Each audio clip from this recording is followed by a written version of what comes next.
In July 1982, deep in the French countryside, foresters made a grim discovery. Hidden in the undergrowth near the town of Boulogne, they stumbled upon the body of a young woman. She had no identification, no documents, no way to tell the world who she was. But she did have two haunting details that would later give her a name in police files: a pair of striking red high-heeled shoes and a British 10-pence coin. Authorities quickly realized this wasn't an ordinary death. The young woman had been murdered, but who was she? Where did she come from? And why was she carrying a coin from Britain, hundreds of miles away from London? The French police appealed to the public.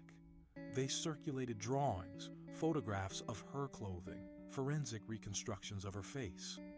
They hoped someone, anyone, would recognize her. But weeks turned into months, and months into years. Nobody stepped forward. Nobody claimed her. And so she became just another entry in the long list of Europe's unidentified dead. Another Jane Doe, another ghost. But that 10-pence coin kept haunting the case. Investigators believed it meant something. A link to Britain? A sign she had visited the UK or even lived there? Witnesses speculated she might have been a runaway teenager, maybe from England, maybe from elsewhere in Europe. Some thought she could have been trafficked. Others whispered darker theories, that she had been part of an underground network, moved across borders, discarded when she was no longer needed. Her shoes added another layer of strangeness. The red heels looked brand new. They didn't fit the rest of her clothing, which was modest and practical. Police wondered, were the shoes a gift from someone, or a deliberate clue left behind by the killer? Could they have been staged to create an image, a mystery, a kind of calling card? And if so, why? The case went cold. For decades, the girl with the 10-pence coin remained nothing more than a mystery, an entry in a dusty archive, until in 2023, the story came roaring back to life. Interpol launched a campaign called Operation Identify Me. It was a bold, unprecedented attempt to solve dozens of unsolved cases of unidentified women across Europe. Among the 46 profiles released to the world was this girl. The one with the red heels and the British coin. Her case file was updated, her images modernized with digital facial reconstructions. For the first time in decades, her face was online. Her story was global.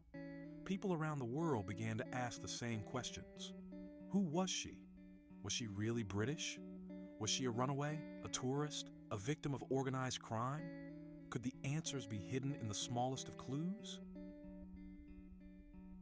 The shoes, the coin, the forest where she was left behind? The mystery was alive again.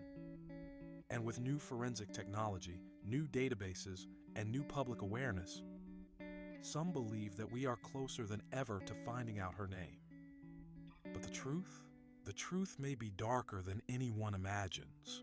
The story of the girl with the 10-pence coin is not just about a single unsolved crime. It is about what her case represents. The thousands of nameless victims across Europe, lost in the shadows of history.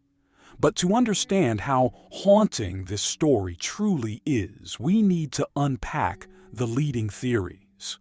Theory 1. The victim of trafficking. One of the strongest suspicions among investigators is that she was a victim of human trafficking. The early 1980s were a time when criminal networks operated with little oversight across European borders. Young women, often runaways or migrants, were particularly vulnerable. They could be recruited with false promises of jobs, then trapped in exploitation. The 10-pence coin may point to such a life. Perhaps she had been in the UK briefly, or trafficked through Britain, before being taken to continental Europe. The coin could have been a keepsake, or the only possession left to her by chance. In this scenario, her killers may have discarded her when she became a liability, either for resisting, trying to escape, or simply no longer being useful to the network. The red heels might have been stage props, part of the image her traffickers forced upon her. Theory 2. A runaway from Britain or Northern Europe. Another theory is simpler, that she was a runaway, perhaps from the UK, who ended up in France.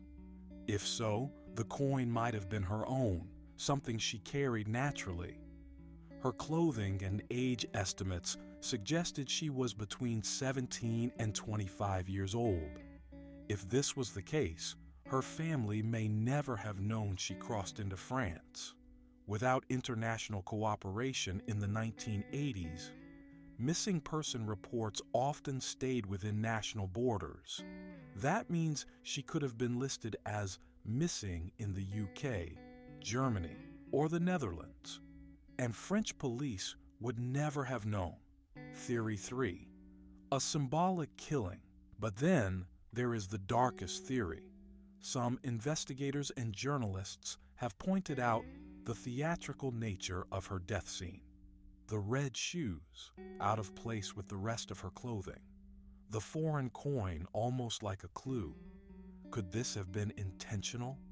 A killer leaving a message, or creating an identity for his victim?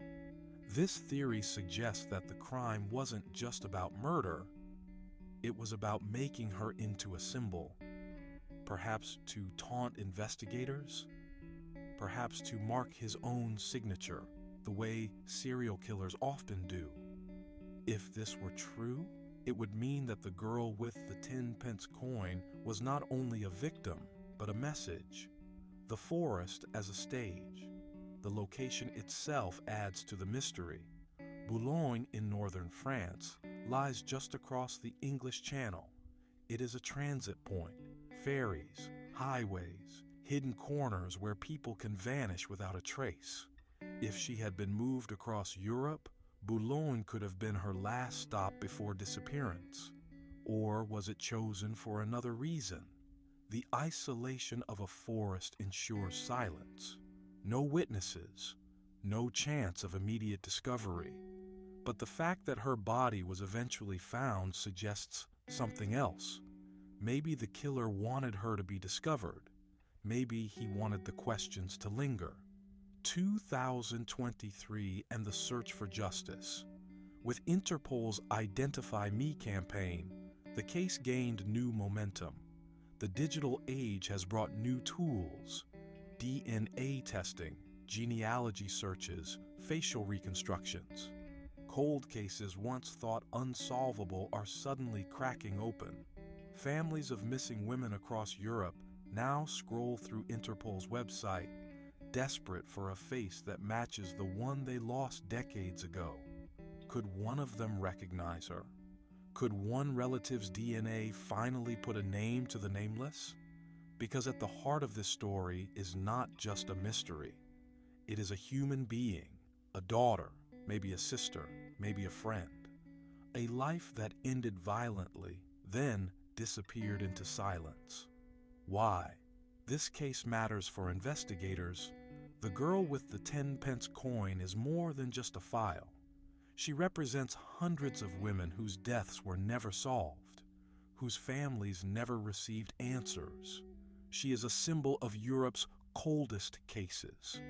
And for us, the public, she is a haunting reminder that even in an interconnected world, people can vanish, their stories erased, their names lost, unless someone remembers, unless someone fights to give them back their identity. More than 40 years later, we still ask, who was she? Why was she in France? And why, of all things, did she carry a 10-pence coin?